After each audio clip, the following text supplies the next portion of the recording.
Hello everybody, welcome to my channel Durun Talkies, and today I'm going to talk about the crazy flight that I have taken on 18th March from Paris to India, New Delhi during this crazy time of COVID-19 pandemic.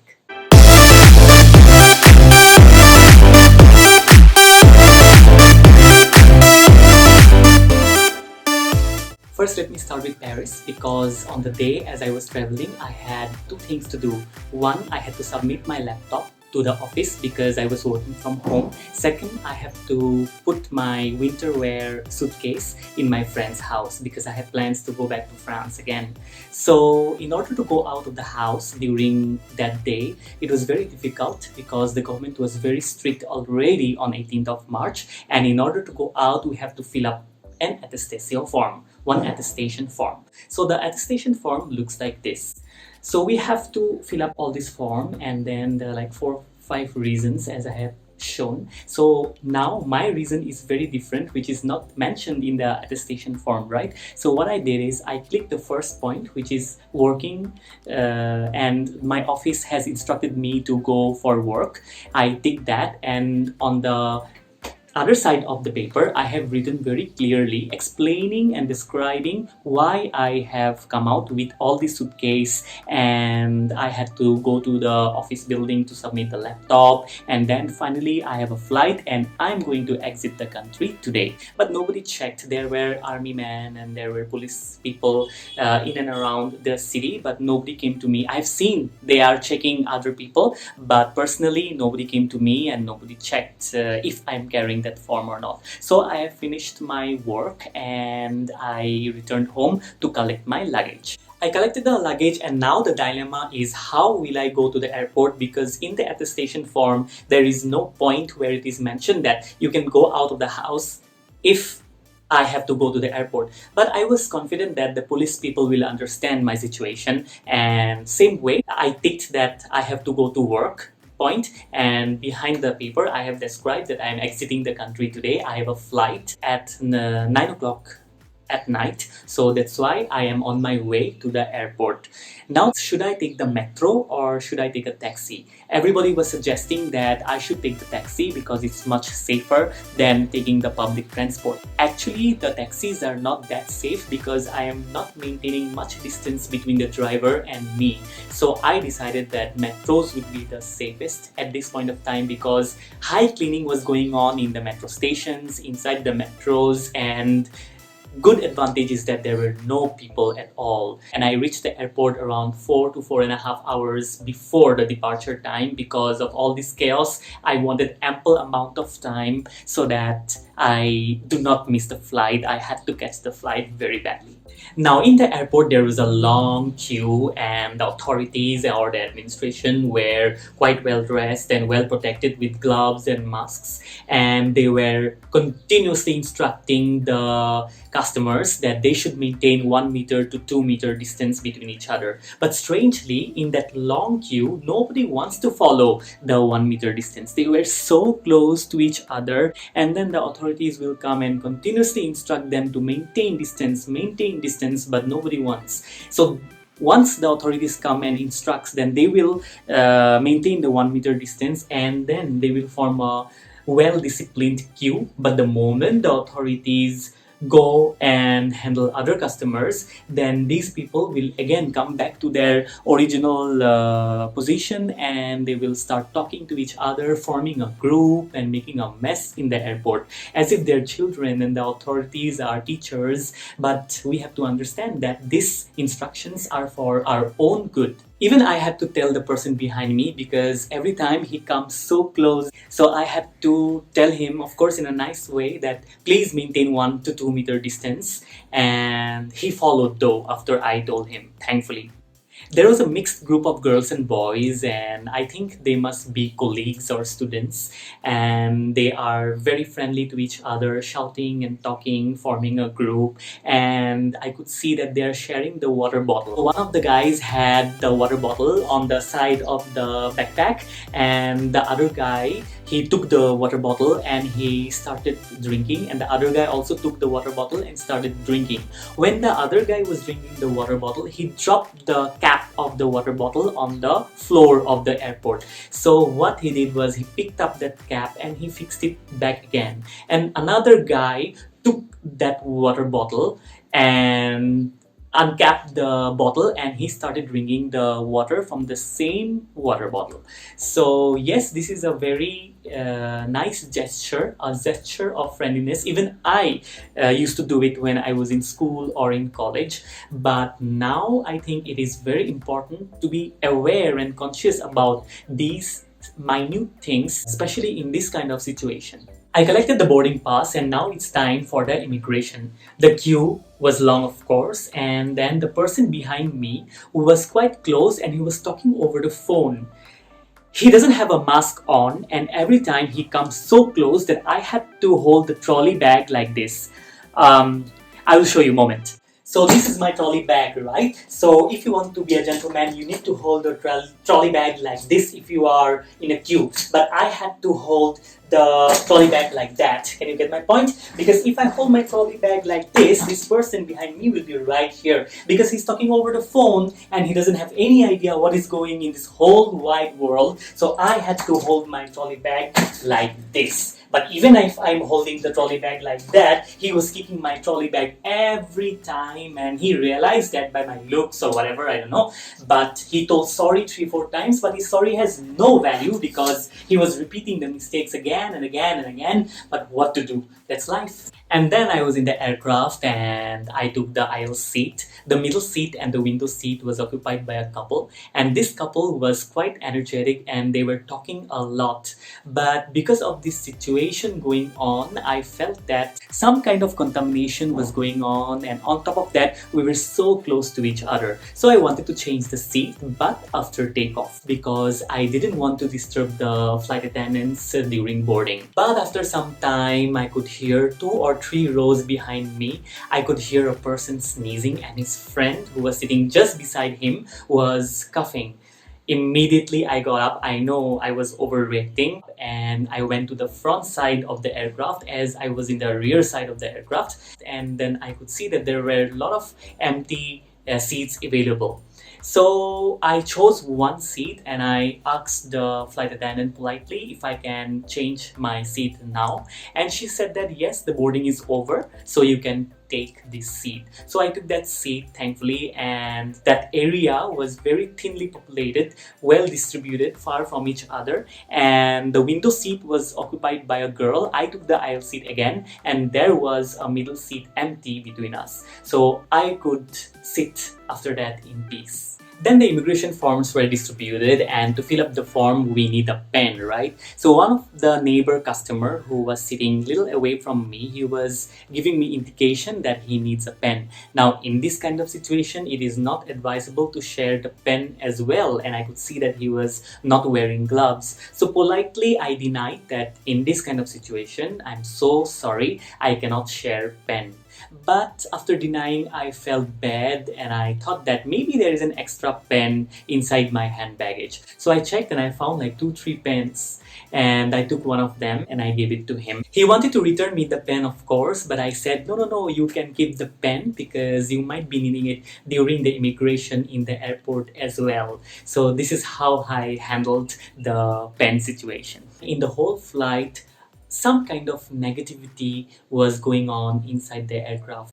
I felt like everybody's head was occupied by that zombie of virus, and everybody was thinking about it. The children wants to run around and the mothers are chasing them and scolding them not to touch here and there. They're spraying their seats and cleaning the tray tables with sanitizers. Everybody was wearing gloves and wearing masks. Strange kind of environment was there in the aircraft. I was sure that this kind of creepy negativity feeling was not only going on in my mind, but I guess it was going on in everybody's mind. And you can judge that by the reaction. For example, somebody sneezes, the look that they will give and the reaction that they will show, the facial expressions and stuff by a simple sneeze was quite awful. Everybody had their own stories of difficult situation and emergency to go home, and they were forced to travel like me. But inside the aircraft, the feeling was quite strange as well. I can still remember that when I was inside the aircraft, I compared this situation with the tiger that appears in the village. You know, those stories when the tiger appears in the village and the villagers are very scared. They are taking care of their children not to go out, or they are taking care of the livestock.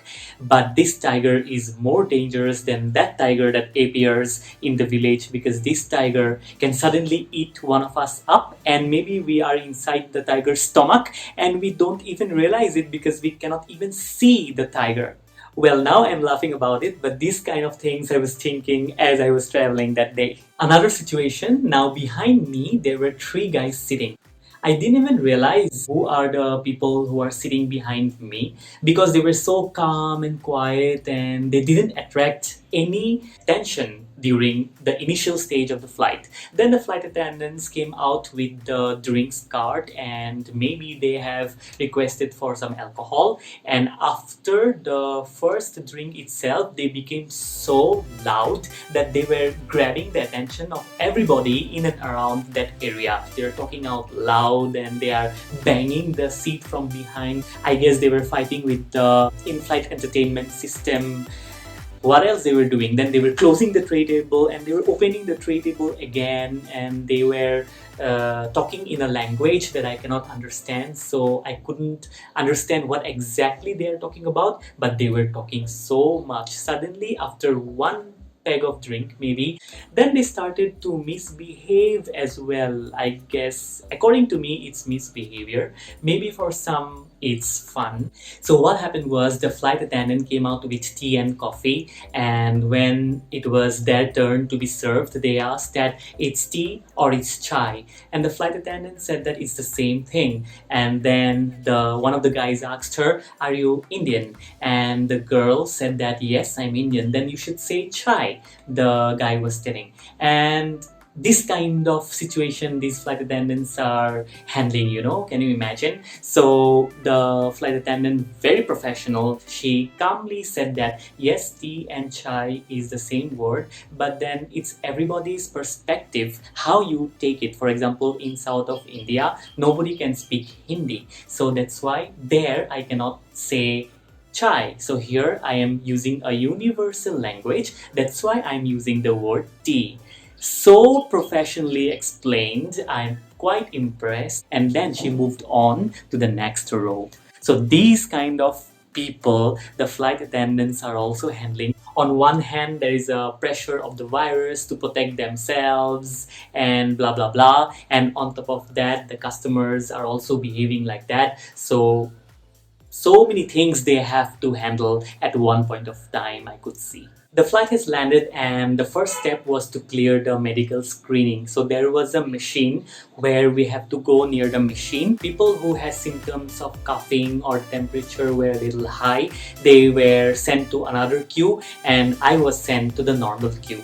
And the next step was the immigration. Now in immigration, it took a lot of time because somebody told that the immigration officers were not informed that our flight was landing. Now there were three flights, one from UK, our flight from France, and another flight was from Dubai. So they said that they have no information about these three flights landing today because the boundaries of India has already been closed. That's true, but Air India flight, particularly from France, about UK and Dubai I have no idea, but our flight, special permission was given as the last flight to come over to India from France. But that information was missing according to the immigration officers. So these immigration officers are sitting on their respective places or the seats or those chambers, but they were not passing us because they were waiting for the order from the higher official. I was already mentally prepared because taking the examples of previous flights, about 16th or on 15th, people had to wait for like 6 hours, 11 hours. I was constantly reading the news. I was mentally prepared that if the flight takes off, then it's enough for me. I'm ready to wait in the airport. So that's why I was calm. But other people, They were very angry about it and they shouted, they formed a group, they wanted to create a ruckus in the airport. Then the group of army came and they wanted to calm down the situation. But the good part is that the army never misbehaved with a single person. They were so calm, only with gesture, like bed jao, like sit down with hand gesture. They were trying to calm down the crowd, and one of the immigration officer got very angry though, and he shouted with very high pitched voice. But he was overpowered by the crowd because the crowd was so angry that if he continued to shout, then the whole crowd might pound on him, you know. So the army could sense it. So the army advised that immigration officer to calm down, and the army took that immigration officer somewhere behind so that the crowd cannot see. So these are the situation going on in the airport, but then that is only one part of the airport. Now thing is that in social media, if you cover only that part of the airport and spread the news that this is what is happening inside the airport, then you will actually think that yes, there was a big chaos inside the airport. But I would like to say that that is only one part of the airport, and the remaining all the other parts of the airport were quite calm. There were calm people as well, understanding people, following the queue and so on. The immigration officers actually didn't take a lot of time. Maybe we had to wait around 1 hour or 1.5 hours to start the process of immigration. And because the queue was long, of course, it will take a lot of time. Now, I was sharing this thing with my friend, and in normal regular days, he said that once he took like 3 hours to clear the immigration because the queue was so long and all the flights landed from various parts of the world at that point of time. That's why it took like 3 hours to complete his immigration. So considering that example, I feel that the authorities of the airport did quite a good job. Then I reached the immigration officer. I cleared the immigration. However, he kept the passport. He gave the passport directly to the army. Now, one army is handling like 6 to 7 passports, forming a group. They were very organized inside the airport, and care was taken that no passenger should escape with the passport without doing the final screening in the medical center. So I was with the army person that was assigned for me. We were like 6 in his group and we spoke to each other. We became kind of friendly to each other, and we were always together, collected the baggage, and then we reached the medical center. Different groups went to different medical centers, but I was lucky to go to the medical center, which was just opposite to the airport. So we walked out and then we entered the medical center. The passport was still with the army. Then those 6 passports were handed over to another police officer, and now we were waiting for the medical screening. While we were waiting in the medical center, the army was working on distributing sanitizer. They gave us sanitizer so that we can sanitize our hands, and after that they distributed food. This food was well packed with well packed juice, well packed packet of wafers, a water bottle, and a muffin. But the muffin was open, so I didn't eat it. And there was also a packet of cookies, which was well packed as well. So those cookies, juice, water was enough for me to give some energy and sugar in my body, because everybody was tired because of this immigration process and shouting and traveling and stuff like that. Finally, our name was called one by one, and then we went to the doctors, and the doctor filled up the form and they checked and screened again and found that I am fit, and so the doctors finally advised me for self-quarantine. So this was the process in the airport, and though there was a lot of chaos and a lot of waiting in the airport, I would like to say that the authorities, be it the doctors, be it the army, be it the police officer, be it the immigration officers, are quite well organized. And finally, I calculated it took around 4.5 hours or 4 hours maybe for all the formalities to be completed, which is quite good. As I gave the example of my friend, he took 3 hours in regular days. So in situation like this, 4.5 hours was quite good enough. So these are the different steps and the stories that I faced in the airport during the process of immigration. The experiences that I have shared are completely my own sole experience. For example, the passengers who came from the UK flight or the people who went to another medical center might not agree with me, but whatever I have shared are completely my sole experience. But whatever I have learned from these experiences is that the authorities are working quite hard and in a disciplined manner to give the passengers comfort and safety, and I recommend that we need to abide by the instructions given by the authorities instead of shouting and creating a ruckus in the airport or any given situation. In this difficult situation, let's be warriors and let's fight against this pandemic. Let's stay at home and let's follow all the regulations that are needed to be followed during this time. And if you are watching this video during this pandemic situation, please stay at home and stay safe. Today is 30th of March 2020 and I am on self-quarantine, and while I am on self-quarantine, the police and the army officers visited my house to check if I am really maintaining the self-quarantine or not. So you might be interested to watch this video that I have just created yesterday about my experience of their visit to my residence. The link is on the screen and also on the description below for your easy watch. Till I see you next time, stay tuned and thank you very much for watching. Bye bye.